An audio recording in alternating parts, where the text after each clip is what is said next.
जय श्री कृष्ण भक्तों।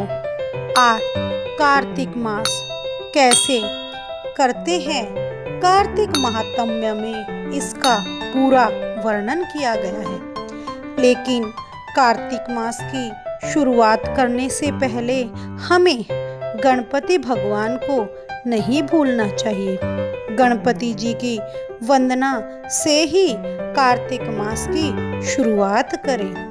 श्री लंबोदर गज बदन, जय जय श्री गणेश, विघ्न हरण मंगल करण, काटो सकल कलेश। काटो सकल कलेश, प्रथम मैं आपको मनाऊं, पान फूल मिष्ठान सभी भोग आपको लगाऊं। कार्तिक मास के जो महात्म्य है वह भक्तों के कल्याण के लिए ही है। यह चातुर्मास का अंतिम महीना माना जाता है और यह बहुत ही पुण्यदायी होता है। एक समय नैमिषारण्य तीर्थ पर विश्राम करने वाले 88,000 ऋषि मुनियों के मध्य श्री वेद व्यास जी के शिष्य श्री सूत जी ऐसे विराजमान थे जैसे 9 लाख तारों के बीच में चंद्रमा विराजमान होते हैं। तो 88,000 ऋषि और मुनियों ने सूत जी से कहा कि हे मुनि श्रेष्ठ, आप कृपा करके हमें कोई ऐसा सरल उपाय बताइए जिससे हमारी इस महाघोर कलयुग के प्रहार से रक्षा हो सके। समस्त ऋषि मुनियों के मुख से यह बात सुनकर श्री सूत जी बोले कि अगर आपकी इतनी श्रद्धा है और प्रभु भक्ति है तो यह देखकर मेरा दिल बहुत प्रसन्न हुआ है। मैं तुम्हें कार्तिक महात्म्य की पावन कथा भी सुनाऊंगा जिसके सुनने से इस कलयुग में मनुष्य के समस्त पाप नष्ट हो जाते हैं और मनुष्य इस लोक में सुख भोग कर अंत में वैकुंठ को प्राप्त करता है। संसारी जीवों का भला चाहने वाले ब्रह्मा के पुत्र श्री नारद मुनि ब्रह्मलोक में पहुंचकर जगत रचयिता श्री ब्रह्मा जी को नतमस्तक प्रणाम करके विनीत भाव से पूछने लगे कि हे श्री पितामह, कृपा करके आप कोई ऐसा धर्म उपदेश सुनाने की कृपा करें जो इस कलयुग में सब पापों को नष्ट करके मोक्ष को देने वाला हो। नारद जी के श्रद्धा युक्त वचन सुनकर श्री ब्रह्मा जी बोले, हे पुत्र, तुमने संसार की भलाई के लिए जो बात पूछी है वह तुम्हारी भगवान के चरणों में सच्ची श्रद्धा भक्ति है। मैं कार्तिक मास का पावन महात्म्य सुनाता हूँ जिसके पढ़ने और श्रवण करने से मनुष्य के समस्त पाप नष्ट हो जाते हैं और इस संसार में सुख भोग कर अंत में वैकुंठ को चला जाता है। कार्तिक मास भगवान को बहुत ही प्रिय है। कार्तिक मास में किया हुआ व्रत, दान, नियम और भगवान का भजन कीर्तन बहुत फल प्रदान करने वाला होता है।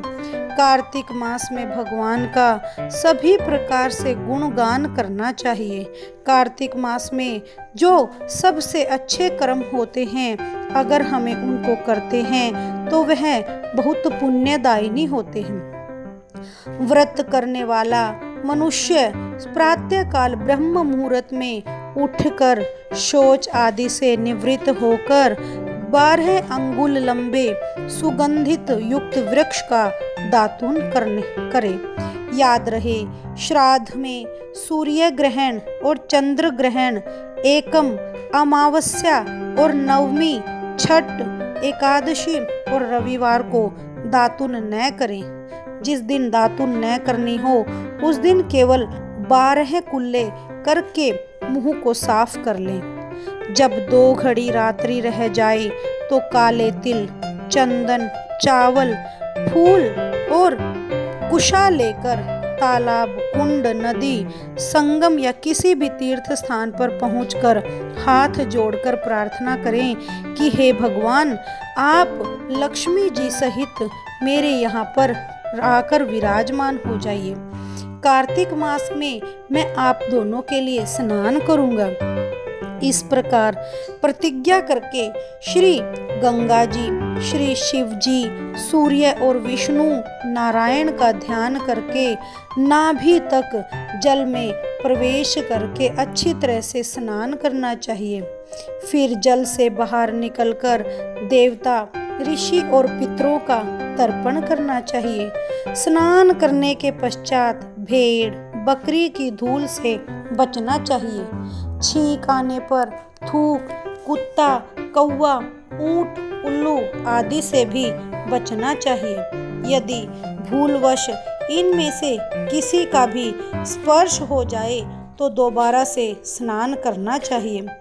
झूठ बोलने वाले, नीच प्रकृति वाले व्यक्तियों से कभी बात नहीं करनी चाहिए। इसके बाद भगवान को अर्घ्य देकर पूजा पाठ करनी चाहिए। आप श्री राधा जी सहित मेरे इस अर्घ्य को जो मैंने आपको समर्पण किया है उसे ग्रहण कीजिए। उपान, पाद्य, अर्घ्य, आचमन, स्नान, वस्त्र, चंदन, चावल, फूल, धूप, दीप, नैवेद्य, तांबुल, पुंगी फल, दक्षिणा आदि इन समस्त चीजों के सहित यह 16 चीजें भगवान को मैं अर्पण करता हूँ और तुलसी जी की मंजरी से भगवान का पूजन करता हूँ। इस प्रकार की यह बातें सुनकर वे बहुत खुश हुए। उन्होंने कहा कि हे भगवान, आपने हम संसार में रहने वाले कलयुग के मनुष्यों को जो यह रास्ता दिखाया है उसके लिए हम आपको कोटि कोटि धन्यवाद देते हैं। इतना कहकर वे अंतर्ध्यान हो जाते हैं। इस प्रकार कार्तिक महात्म्य के प्रथम अध्याय में इतना ही है। जय श्री कृष्ण भक्तों,